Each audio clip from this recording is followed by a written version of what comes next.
Bienvenue à nos clients et à tous les participants. Je suis Morgane Loézic, responsable commercial et communication chez TAC Economics. Je suis ravie de vous retrouver aujourd'hui pour ce nouveau webinaire consacré à la situation politique et économique de la France et qui sera animé par Léa Dauphas, notre chief économiste.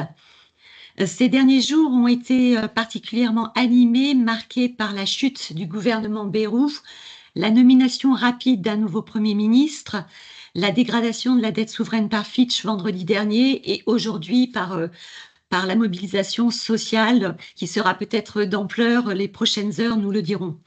Autant d'événements qui suscitent de nombreux commentaires et réactions. Notre objectif ici, dans ce webinaire aujourd'hui, est donc de dépasser le bruit ambiant et de vous proposer une analyse à la fois structurée et chiffrée, étayée par nos modèles et nos indicateurs propriétaires de risque pays, afin de mettre en perspective à la fois les faits, d'évaluer les enjeux et d'anticiper les prochains développements. 45 minutes au cours desquelles Léa se propose de vous présenter 3 scénarios politiques et institutionnels possibles d'ici 2027, de revenir sur les trajectoires budgétaires et de dette et d'analyser l'évolution de la prime de risque France dans les spreads. Léa mettra également en avant les signaux clés à suivre dans les prochains mois à partir de nos projets quantitatifs. De nos outils quantitatifs, pardon. Vous pourrez bien sûr, et je vous y invite fortement, réagir tout au long de la présentation de Léa, soit en posant des questions ou en réagissant au travers de commentaires via le chat, et nous y répondrons à la fin de la séance. Je rappelle que la session est enregistrée, ce qui me permettra d'envoyer le replay ainsi que le support de la présentation, et à vous de la partager en interne si vous le souhaitez. Je remercie l'ensemble des participants qui nous ont rejoints. Léa, je te laisse la parole. Merci Morgane. Bonjour à tous, ravie de vous retrouver aujourd'hui pour ce webinaire consacré à la France. Alors c'est toujours compliqué quand on est français de parler de la France, hein, chacun a son avis et même les économistes n'y échappent pas. Donc c'est effectivement pour ça, comme le disait Morgane, qu'on préfère s'appuyer sur ce qui fait notre ADN, des modèles sur lesquels on se repose pour poser un diagnostic. Et donc notre objectif est double aujourd'hui. D'abord, mettre en avant et montrer ce que donnent nos outils, mettre en avant les dynamiques françaises par rapport aux pays de la zone euro, et puis montrer comment objectiver ces débats et aller au-delà des impressions à court terme. Si je commence sur notre première partie, commençons par la situation budgétaire conjoncturelle et voyons où se situe la France par rapport aux autres économies de la zone euro. Je commence nécessairement par la question des finances publiques, hein. Ce graphique-là sur lequel on met en parallèle, en axe horizontal, la dette publique et en vertical, le solde public, montre très bien aujourd'hui une singularité française, hein. La France est sur la partie turquoise, on a positionné ces niveaux pour l'Allemagne, l'Espagne et l'Italie. L'Espagne, par exemple, a réduit sa dette de 14 points de PIB depuis 2021, tout en maintenant un déficit autour de moins 3% du PIB. L'Italie a également assaini les finances publiques, hein. Elle a diminué sa dette de 10 points sur 3 ans et elle maintient aujourd'hui un déficit inférieur à celui de la France. Et quant à l'Allemagne, elle combine à la fois déficit limité et dette contenue, ce qui renforce sa crédibilité budgétaire. À l'inverse, la France, qu'on voit effectivement au milieu, reste à l'écart. Une dette au-dessus de 115% du PIB, un déficit qui stagne autour de moins 5%. Autrement dit, là où les autres pays ont profité de la reprise post-Covid, de la croissance nominale, parfois des fonds européens, dans le cas de l'Espagne et de l'Italie, pour améliorer leur position, la France n'a pas réduit son endettement et conserve cette trajectoire dégradée. Et c'est ce décalage qui explique pourquoi aujourd'hui la France est effectivement perçue comme une exception négative en zone euro. Et c'est aussi visible dans les chiffrages de croissance. Si je passe à la slide suivante, à la fois en termes de dynamique annuelle et puis sur les dernières évolutions trimestrielles, on voit aussi ce décrochage français. Si on se concentre sur le graphique qui est à gauche, qui montre les projections de croissance qui s'est réalisé en 2024 et ce qui est anticipé en 2025, on voit bien une exception française. Alors certes, on a eu une croissance de 1,2% l'année dernière. N'oublions pas l'effet des JO qui a boosté ce chiffrage.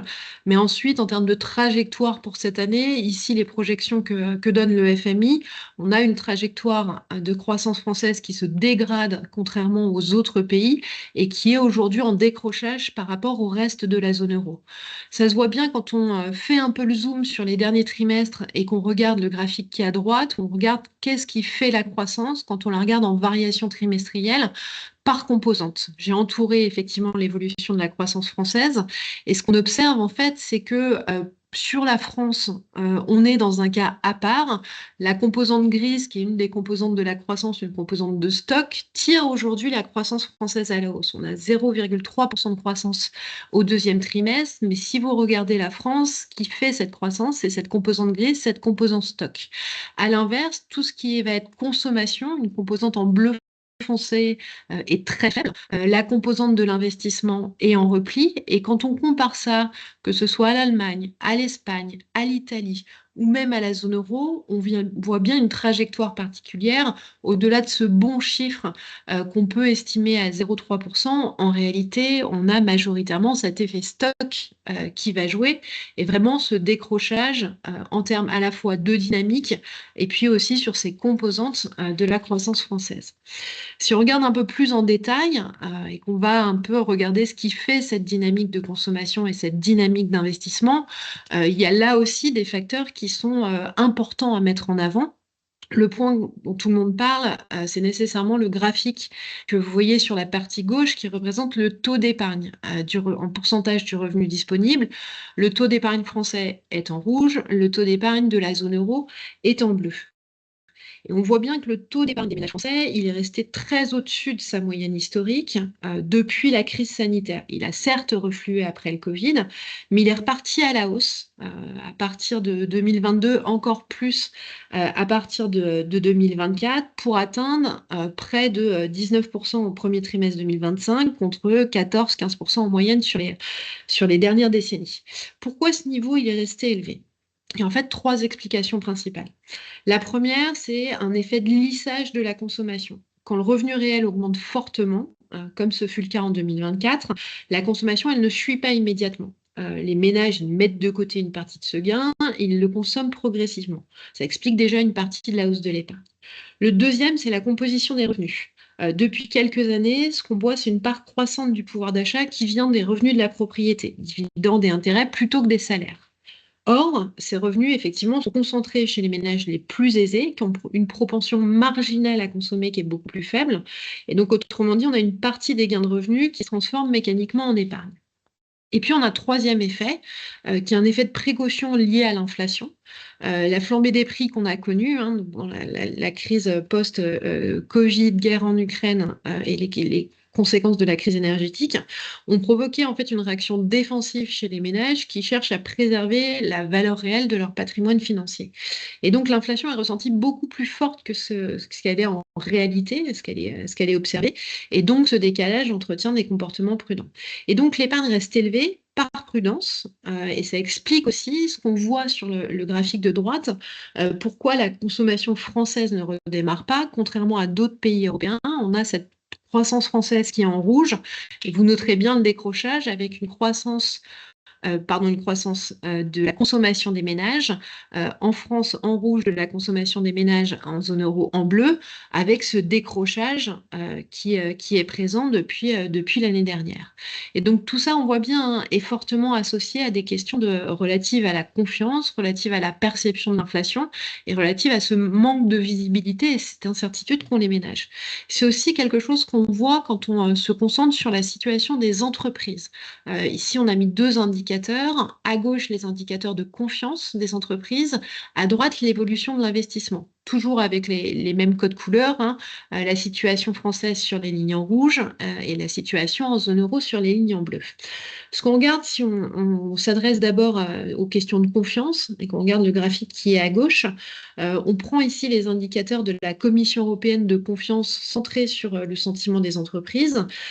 Après le choc de la guerre en Ukraine, au final, l'indice de confiance côté français, mais aussi européen, est resté proche de ses plus bas. et ce qui est inquiétant pour nous, c'est plutôt ce décrochage qu'on voit apparaître en fait depuis mi-2025 avec une situation en termes de confiance qui est beaucoup plus faible que ce qu'on observe dans le reste de la zone euro. Alors effectivement, il y avait toute la question sur les tarifs américains, le manque de visibilité. On voit bien que la question de la persistance de cette incertitude politique, plus largement une défiance liée au cadre politique français, est en partie un effet lié à ça. Quand on fait des petits calculs d'incertitude en disant combien l'incertitude va peser sur la France et sur la croissance française, on estime ça avec un choc en moyenne de l'ordre de -0,2, -0,3 points. On a fait les calculs, la Banque de France les a fait aussi. Le poids et cette incertitude a un effet à la fois côté ménage, mais aussi ce qu'on peut voir sur l'investissement. Et c'est ce qui se traduit mécaniquement en fait sur le graphique que vous voyez à droite. La croissance de l'investissement productif en France est quasi nulle, négatif depuis début 2024, alors qu'une reprise est amorcée ailleurs, dans la zone euro. Et pourquoi ce décrochage? Là aussi, hein, le premier, c'est un coût du capital qui est encore élevé, même si les taux directeurs baissent, même si la BCE a bien ajusté, les conditions de financement en France restent restrictives, hein, surtout pour les PME et les ETI. Ensuite, on a des marges qui sont fragilisées, et puis ce qu'on note quand on regarde les différentes enquêtes, hein, c'est un cadre fiscal qui est perçu comme incertain, une menace, ou en tout cas des craintes de nouvelles contributions, et donc on voit bien cet effet d'incertitude politique structurelle, hein, cette absence de majorité stable, de vision moyen terme et long terme, alimente un sentiment d'imprévisibilité qui freine les engagements de long terme. Et c'est ce qu'on voit aujourd'hui dans cette dynamique de croissance française nettement moindre au-delà des effets stock que les autres pays européens, avant tout des questions de confiance qui doivent être résolues. Et donc pour ce faire, on a fait quelque chose qu'on ne fait pas tout le temps, mais dans lequel on avait aujourd'hui un profond intérêt pour le faire dans le cas de la France, c'est d'aller au-delà des indicateurs économiques traditionnels, comme je viens de vous présenter, aller fouiller un peu des bases de données plutôt d'indicateurs politiques et sociaux. Donc avant de commenter ce graphique, je voudrais juste préciser d'où viennent ces données et pourquoi elles sont pertinentes. On a beaucoup travaillé récemment sur le risque géopolitique et politique et on a trouvé plein de bases de données extrêmement intéressantes. Il y en a deux qu'il faut mettre en avant. La première qui s'appelle la base Varieties of Democracy, VEDEM, qui est pilotée par l'université de Göteborg et qui est devenue en fait une référence mondiale pour mesurer la qualité démocratique et la polarisation. Elle est utilisée par la Banque mondiale, le FMI, l'OCDE. La seconde base de données qu'on utilise aussi, c'est une base qui s'appelle Comparative Political Dataset. Cette fois, c'est de l'Université de Berne. Et elle compile, en fait, depuis les années 60, les données sur la composition des gouvernements, la fragmentation des partis dans les démocraties avancées. Et ces bases de données, elles sont fiables, comparables, et elles permettent aujourd'hui de situer la France par rapport à ses pairs. Et donc, si on en revient au graphique, qu'est-ce qu'on cherche à mesurer ici? Donc, il y a deux graphiques. À gauche, un graphique dans lequel on regarde l'évolution de la France, et puis à droite, le graphique dans lequel on compare sur le dernier point disponible 2024, la France par rapport aux autres économies avancées. Comment il faut lire ces graphiques? Donc, on a deux axes. Un axe qui est l'axe vertical, qui est un axe de polarisation idéologique. Donc, lui, c'est sur une échelle basée de 0 à 4, où 4 correspond à un niveau extrême de polarisation politique. Et puis, sur l'axe vertical, on a ce qu'on appelle la fragmentation électorale, qui, lui, est positionné sur une échelle de 0 à 1. Plus on se rapproche de 1, plus le système est éclaté, aucun parti n'ayant de majorité, il y a beaucoup de partis dans le système. Ce qui est intéressant d'abord, quand on regarde le graphique de gauche, là où on est plutôt sur la trajectoire de la France, on voit deux choses. Un, effectivement, la polarisation, elle a fortement progressé. Elle est passée de moins de, en tout cas proche de 2 en 2010 à plus de 3 après la dissolution qu'on a connue l'année dernière. Et puis, deuxièmement, c'est cette fragmentation au sein du paysage politique qui, elle, s'est envolée. On est passé de 0,75 en 2010 à presque 0,9 en 2024, l'un des niveaux les plus élevés en Europe. Et c'est maintenant, si on bascule sur le graphique de droite, c'est là où la situation française est particulière, hein. On a une polarisation en termes de degrés qui est proche de ce qu'on observe aux États-Unis, sans les garde-fous institutionnels américains, si tant est qu'ils existent encore. Et puis, quand on regarde cette fragmentation, on a certes un niveau de fragmentation qui est proche de l'Italie et de l'Allemagne, mais sans culture de coalition comme on peut avoir dans ces pays-là. Et donc, on a vraiment la France qui est à part, à la fois sur l'échelle de la polarisation et sur l'échelle de la fragmentation dans le paysage politique. Comment ça se traduit concrètement? En fait, ça se traduit par deux phénomènes. Un, des gouvernements qui succèdent et effectivement cette incapacité croissante à faire passer les réformes. Et en fait, c'est pas seulement un problème de fonctionnement du Parlement, on se rend bien compte qu'on est dans un blocage aujourd'hui institutionnel avec la France qui est sur un cas à part, mais ça se combine également quand on utilise ces indicateurs en termes de polarisation de la société. Donc c'est toujours la même base qui est utilisée, mais cette fois qui ne tient pas compte sur la partie politique, mais qui tient compte au niveau de la société.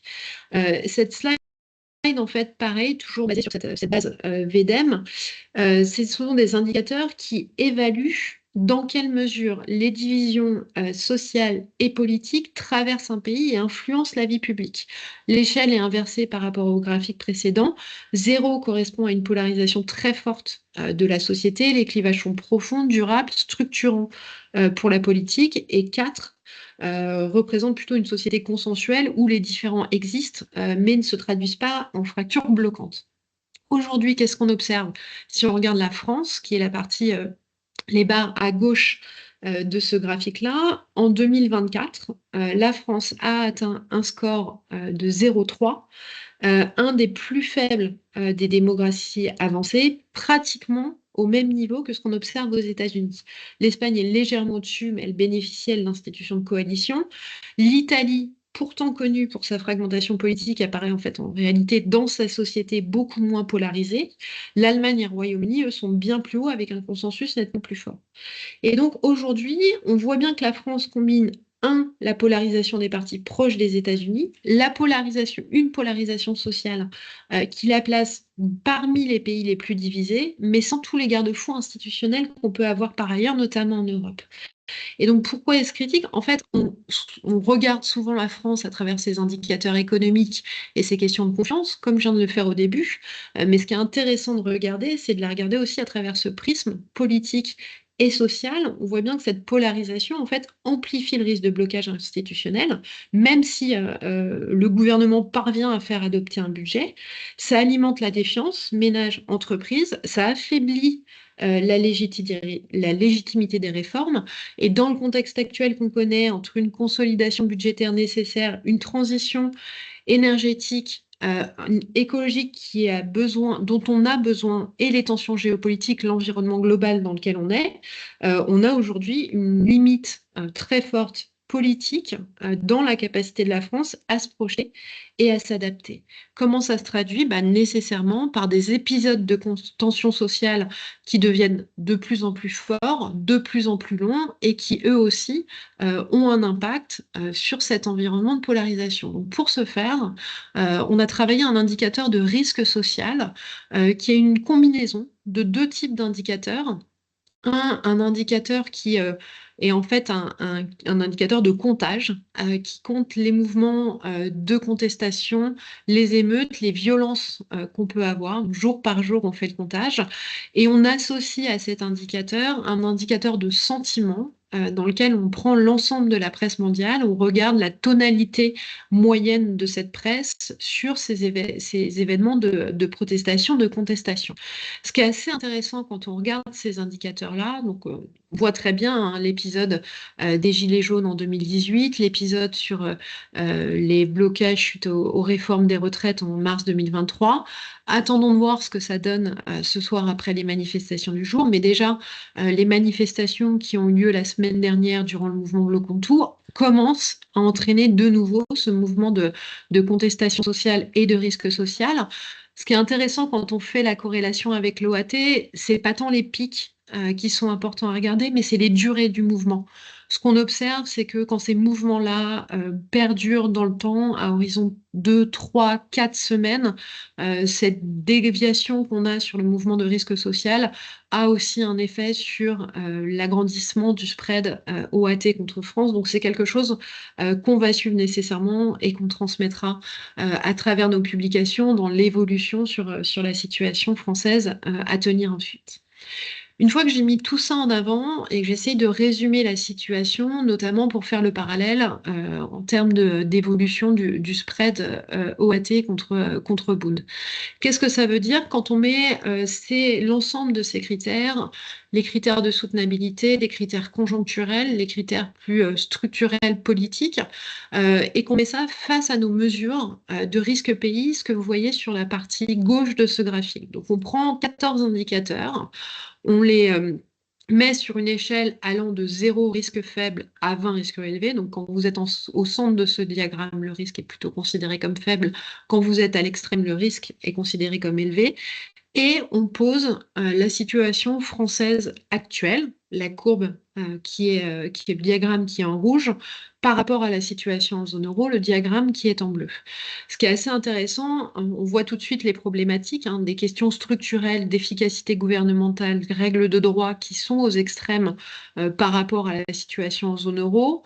Une situation conjoncturelle qui l'est également sur certains points, et puis on voit très bien la dérive sur les éléments d'ordre de soutenabilité, à la fois la soutenabilité de la dette, les niveaux de dette publique qui, eux, sont bien plus élevés que ce qu'on voit dans les autres pays de la zone euro.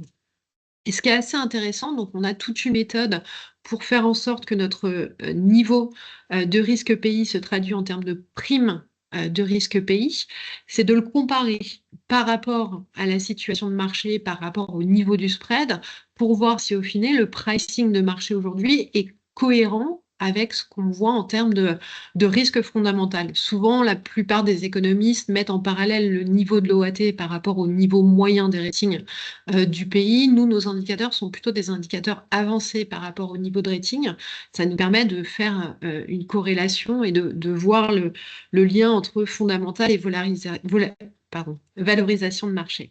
Et c'est ce que vous voyez sur le graphique de droite. Sur l'axe vertical, on a comment ce niveau de risque est transformé en termes de risque, prime de risque pays contre Allemagne. Qu'est-ce que ça donne? On a un niveau de prime de risque pays contre Allemagne qui est à 52 actuellement pour la France.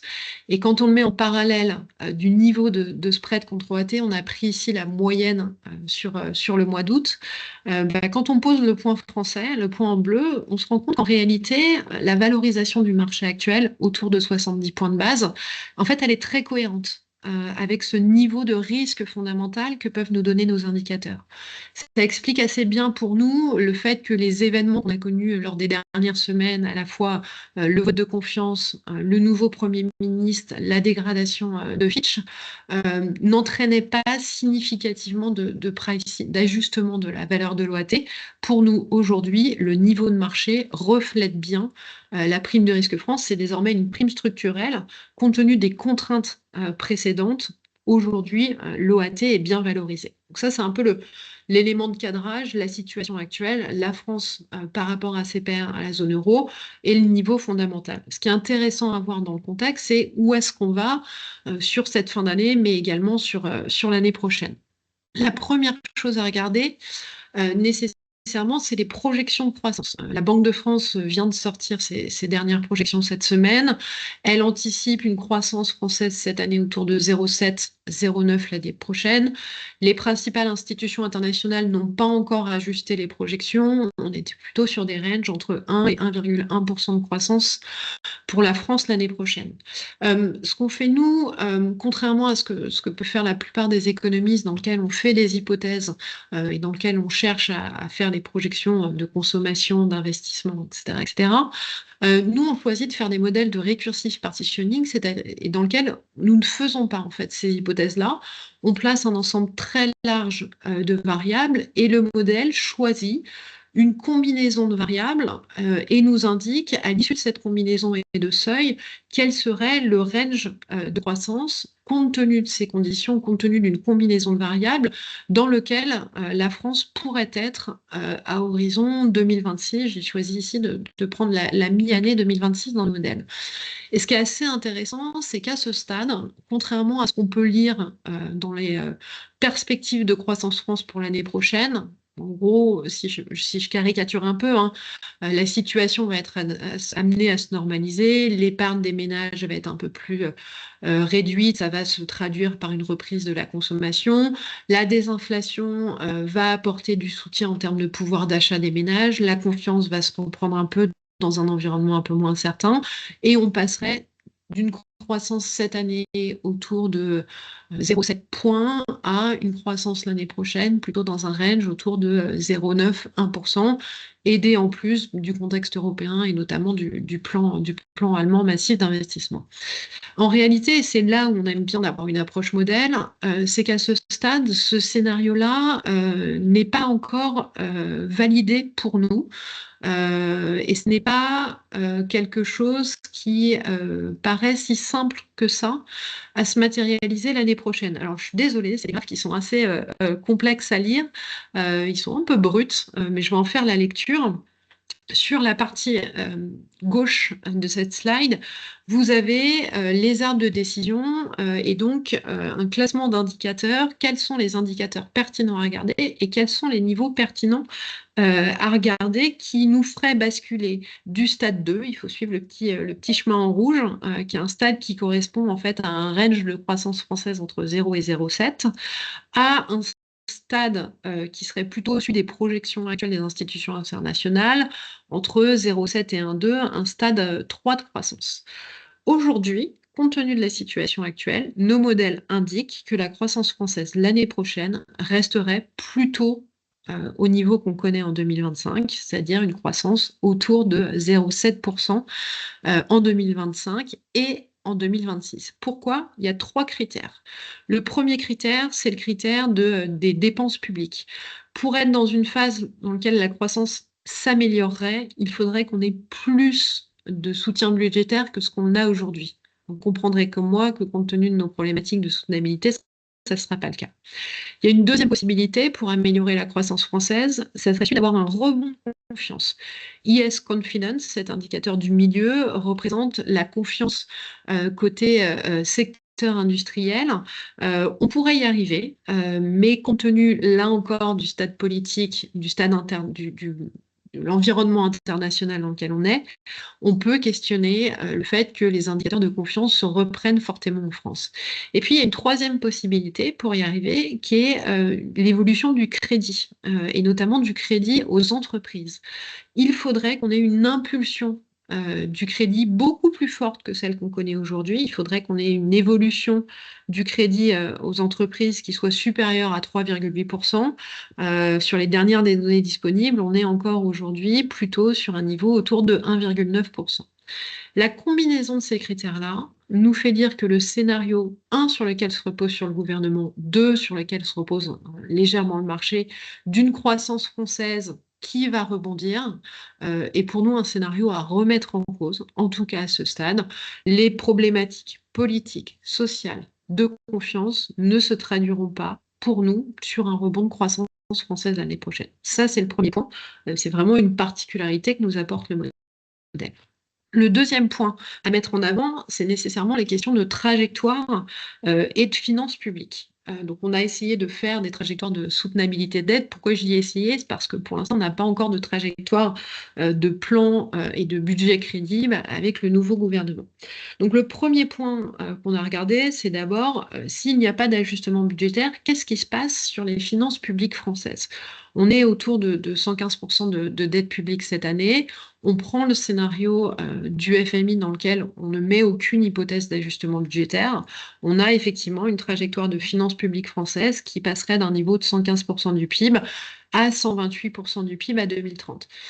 Est-ce que c'est problématique? Est-ce que la France va faire face à un plan FMI dans les prochains mois? Non, on n'est pas sur ce scénario-là. Par contre, on voit bien que la trajectoire est une trajectoire qui n'est pas rectificative, dans laquelle sans parler d'une spirale de la dette, mais quand même un problème en avant. Il y a nécessité à faire un ajustement budgétaire. On avait, à l'époque de l'annonce du plan Bayrou, cherché à modéliser l'effet de ce plan, l'effet de ces dépenses sur les trajectoires de dette publique.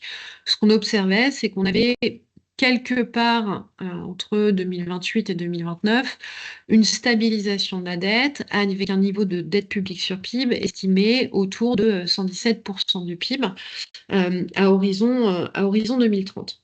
Si on revient un instant sur le plan Bayrou, qui à ce stade pour nous est désormais à journée caduque, ce plan-là reposait sur un effort massif de 44 milliards d'euros dès 2026. Il était censé ramener le déficit de 6,1% du PIB à 4,6% du PIB. Dans le détail, en réalité, beaucoup de mesures étaient intenables politiquement, qu'on pense aux 2 jours fériés, au gel des pensions, à l'année blanche. On voyait bien qu'il y avait une problématique qui, encore une fois, amenait aux tensions sociales, amenait à ces questions de blocage, et ce plan-là était pour nous intenable. Il y a un nouveau plan donc, qui se dessine aujourd'hui, encore une fois, hormis quelques communications à travers la presse, il est encore compliqué de savoir l'orientation que va avoir ce plan. Ce qu'on peut dire aujourd'hui, c'est que ce plan a l'air en tout cas beaucoup plus modeste. Donc, c'est la courbe verte que vous voyez, on a appelé ça un plan Bayrou réaliste. Pourquoi on parle d'un effort réaliste? On serait plutôt, contrairement au plan Bayrou qui montrait à peu près 44 milliards d'efforts. Là, on serait plutôt sur des ordres de grandeur entre 25 et 30 milliards d'euros, à peu près 0,9 points de PIB. Alors, comment ça passerait? Principalement, a priori, en prolongeant les surtaxes temporaires sur les entreprises et sur les hauts revenus, trouvant quelques économies sur la santé, en gelant partiellement les dépenses ministérielles, peut-être avec des impôts planchers, des ajustements ciblés sur certaines niches fiscales. En tout cas, on est loin de la logique de rupture telle qu'elle était affichée initialement par le gouvernement Bayrou. En termes de trajectoire, quand on compare le FMI sans ajustement en bleu, le plan Bayrou en rouge et cette trajectoire qui nous apparaît un peu plus réaliste, ça paraît en fait assez, on va dire assez clair, simple.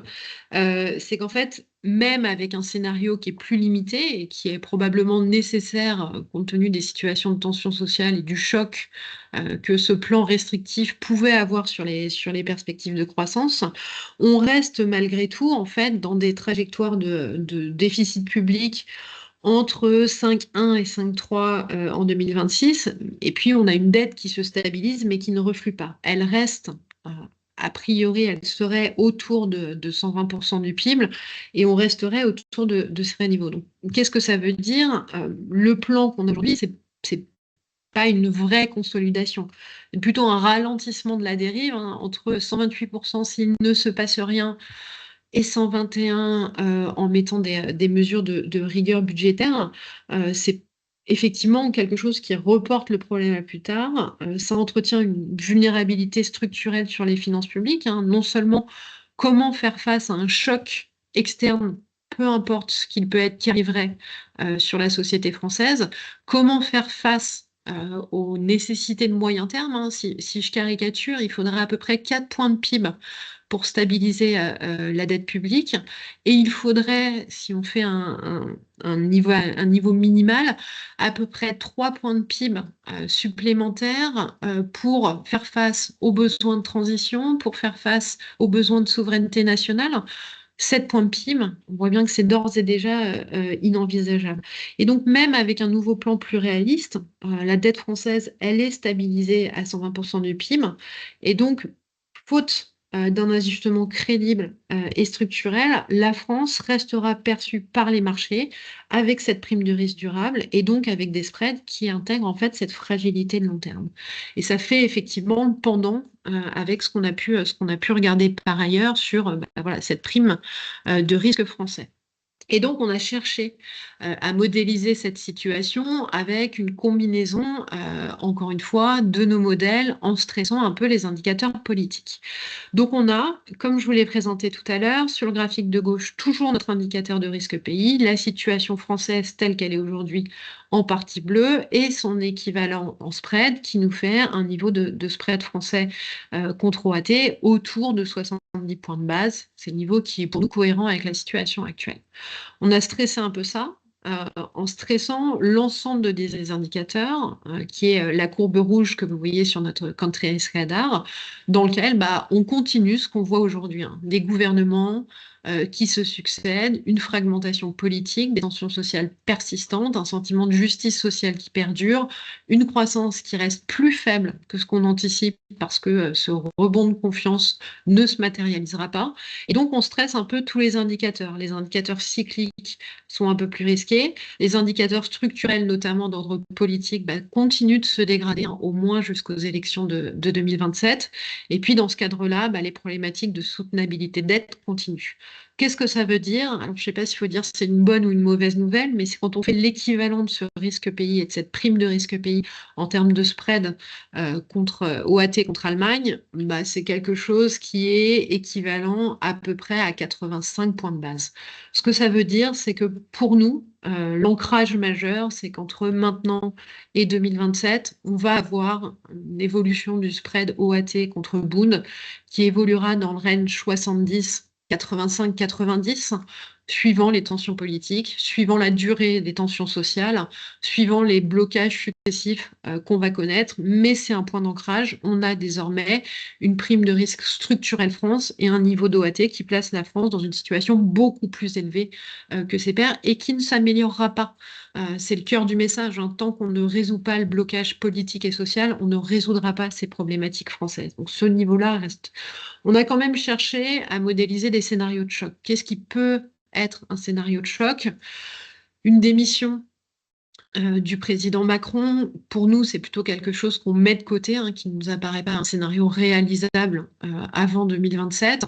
Est-ce que ça peut être une situation de dissolution de l'Assemblée avec une montée de la probabilité par les marchés qu'un gouvernement RN ou LFI gagne ces élections législatives? Peu importe le scénario qu'on met derrière, c'est vraiment on stresse au-delà du marasme qu'on va connaître jusqu'en 2027, on stresse un peu plus politiquement le scénario. Et donc, ça nous donne cette courbe noire dans laquelle tout est stressé, les situations conjoncturelles, les situations en termes d'efficacité gouvernementale, et puis notre trajectoire de dette publique. Là, par contre, on décroche. Là, en termes d'équivalent spread, ça nous amène pour nous sur des ranges qui sont au-delà de 100, 110, voire 120. Pour nous, c'est un signal effectivement que les autorités européennes réagiront dans ce cadre-là. La BCE, via ses outils disponibles, via un outil TPI qui permet d'éviter la diffusion d'un risque français aux autres économies de la zone euro. Donc, on évite de faire une transmission d'un choc France aux autres économies de la zone euro. On achète de la dette des autres économies de la zone euro pour diminuer la hausse des spreads. Et puis, pour la France, pour le risque spécifique français qui ne rentre pas dans le cadre de cet outil-là, mais qui rentre dans le cadre de l'outil qu'on a connu pendant l'épisode des dettes souveraines, l'outil OMT.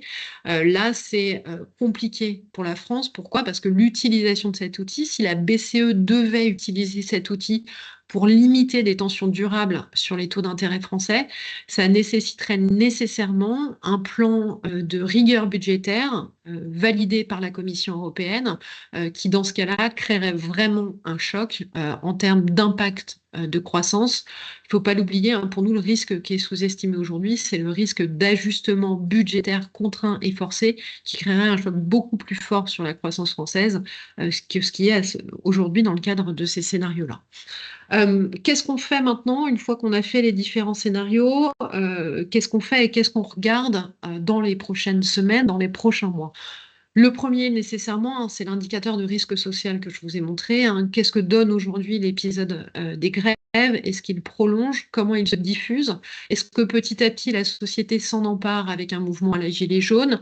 Est-ce que ça reste plutôt un mouvement d'ordre syndical? Et qu'est-ce que ça veut dire sur les tensions de la société? Ça sera à suivre et on vous le partagera. Le deuxième point, c'est nécessairement le calendrier politique, hein. C'est un point qui est important. On a plusieurs dates qui vont se succéder, notamment l'approbation du projet de loi de finances, hein. C'est un processus qui est très cadré. Le texte doit être présenté au Conseil des ministres fin septembre. Il doit être déposé à l'Assemblée au 7 octobre, et à partir de là, il rentre en fait dans une séquence parlementaire avec pour objectif une adoption avant le 31 décembre. Est-ce qu'on peut y arriver? Ça reste ouvert, à voir suivant les négociations, à voir suivant ce que propose le gouvernement. Effectivement, dans le cadre qu'on connaît de fragmentation politique, chaque étape peut devenir une source de blocage. Le recours répété au 49.3 pour faire passer le budget semble aujourd'hui presque acquis, ce qui entretient encore une fois ce climat d'instabilité et ce qui affaiblit encore une fois la crédibilité de la trajectoire de consolidation. C'est ça qui sera scruté et qui sera scruté également par les agences. C'est le deuxième point qu'il faudra surveiller pendant les prochaines semaines. On a sur le calendrier que je vous mets ici une revue de la France des agences, notamment Moody's le 24 octobre et S&P le 28 novembre. Pourquoi c'est important?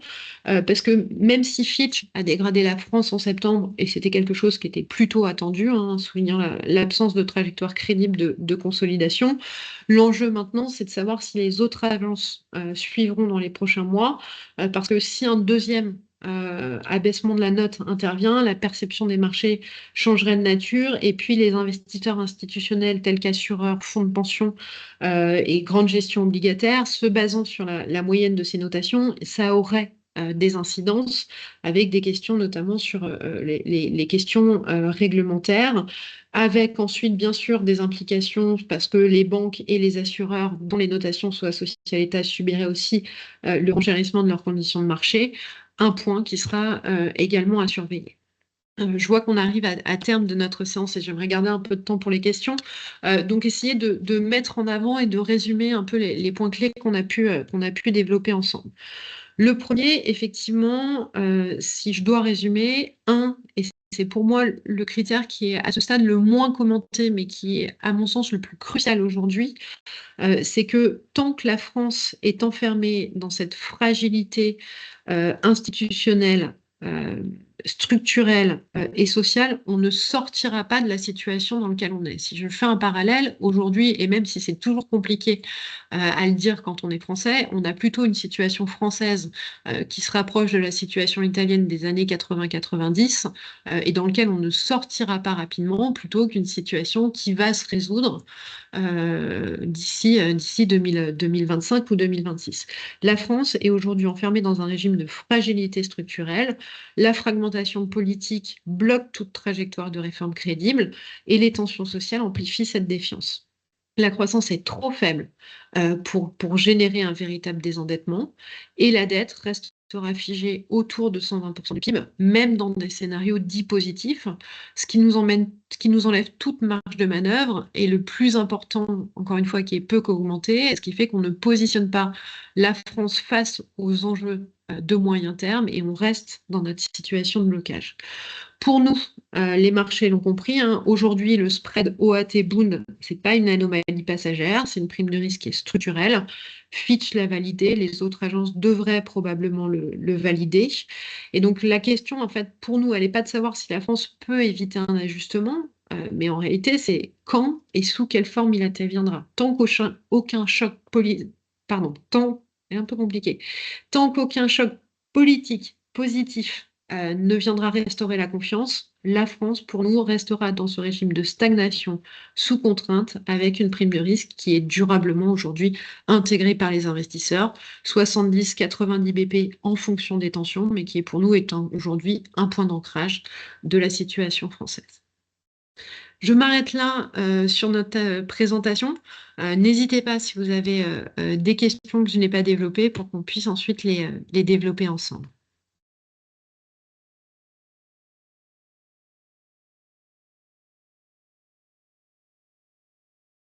Merci beaucoup Léa pour cette présentation très complète et pour le respect du timing.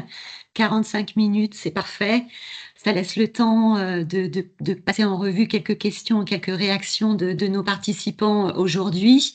Alors, l'une des premières questions, peut-être Léa, posée par l'un des participants, est-ce que l'apaisement politique soulagerait rapidement la prime, par exemple si le budget était voté, et de quel ordre? Alors, c'est effectivement ce qu'on met en avant dans le message, c'est que un apaisement politique aujourd'hui apparaît totalement inconcevable compte tenu de la fragmentation, compte tenu de la polarisation politique.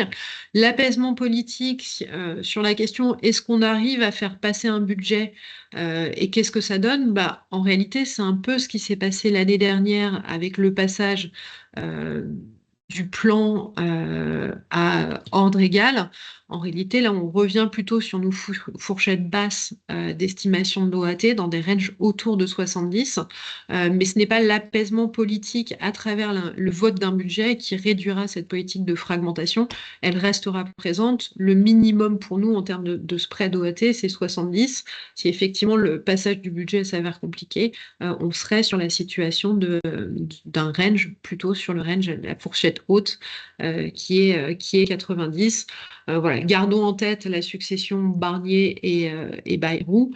Les budgets sont passés, difficilement, mais ils sont passés. Ça n'a pas ajusté notre prime de risque France, elle est restée. Et puis on voit bien le calendrier politique, hein, les élections municipales l'année prochaine au mois de mars. Dès lors, on va très vite arriver dans la campagne présidentielle. J'espérerais avoir un scénario dans lequel le Parlement arrive à se mettre d'accord et faire consensus. Je ne crois pas à ce stade et je pense qu'aucun de nous croit à la capacité à faire ce scénario. Donc même si on passe le budget et que ça se passe a priori bien, le range français serait plutôt toujours dans cette fourchette autour de 70 points de base. Parfait, merci Léa. Une autre question qui traite des futures réactions des agences de rating que tu as abordé pardon, en fin de présentation. L'un des participants s'interroge sur l'impact d'une dégradation par S&P en A+, en novembre prochain.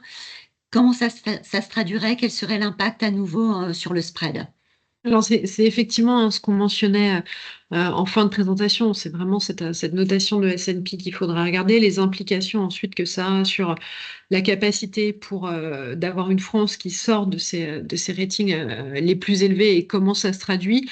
Là, pareil, sur nos questions de spread, encore une fois, hein, gardons en tête la fourchette 70-90. Pour nous, c'est la bonne. Ça augmente cette prime plutôt sur cette fourchette haute, autour de 90. Les implications ensuite d'ajustement de cette notation de risque pays aux notations ensuite des banques et des assureurs. On est encore une fois dans cette fourchette-là. Le micro, c'est mieux. Une autre question sur les intérêts de la dette. Quel impact la hausse des intérêts de la dette a payé sur les ajustements structurels nécessaires pour au moins stabiliser le ratio dette-PIB du pays, notamment sur les objectifs de déficit primaire au cours de ces prochaines années, Léa?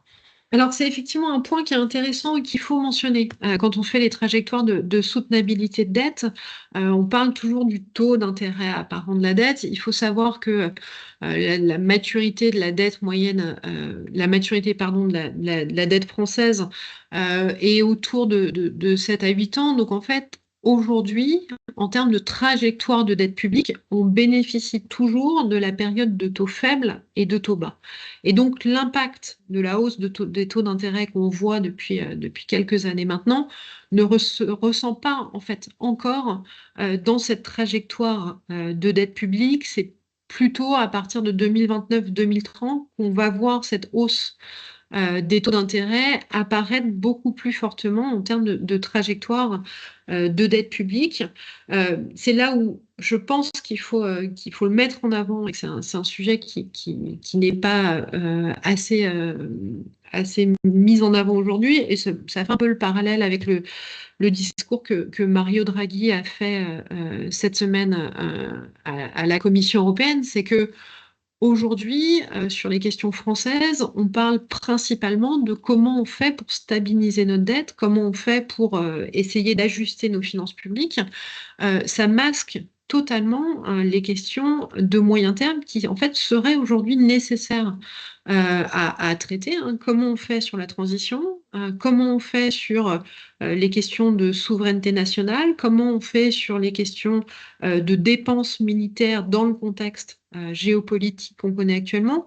Le fait d'avoir cette contrainte de stabilité de la dette avec un effort qui va être nécessaire et significatif masque totalement le besoin qu'on a qui est supplémentaire de positionner la France et l'Europe dans son ensemble, hein, pour une perspective de moyen terme. Et j'y ajoute surtout le fait qu'à ce stade, quel que soit le choc, on a une situation qui fait que on est totalement dans une situation où nous ne sommes pas capables d'absorber un choc d'activité qui arriverait sur la croissance française. Merci beaucoup Léa, j'espère que ça, voilà, que ça apporte, ça clarifie les questions qui viennent d'être posées. Un dernier commentaire, une dernière réaction peut-être Léa. L'un des participants nous partage cette information, cette réaction. Le taux d'épargne élevé peut-il aussi être lié au principe d'équivalence ricardienne? Alors oui, on aime bien les discussions d'économistes. Oui, alors effectivement, hein, le taux d'épargne élevé, il peut être interprété comme une manifestation de l'équivalence ricardienne, dans la mesure où il reflète aussi une anticipation des impôts futurs dus à la dette publique, d'où à cette situation de blocage. Après, c'est pas la seule explication possible, hein. La précaution, cette question d'inflation, le vieillissement démographique, l'incertitude économique, et ce qu'on a pu évoquer ensemble. Merci beaucoup. Écoutez, je ne vois pas d'autres questions. Il me semble que j'ai passé en revue vos réactions et voilà, et questions. Merci à tous pour votre présence et puis pour vos réactions très importantes pour nous. Comme l'évoquait Léa, l'équipe va ardemment continuer à travailler sur les scénarios et on va partager à nos clients ces résultats courant octobre pour le dernier trimestre de l'année.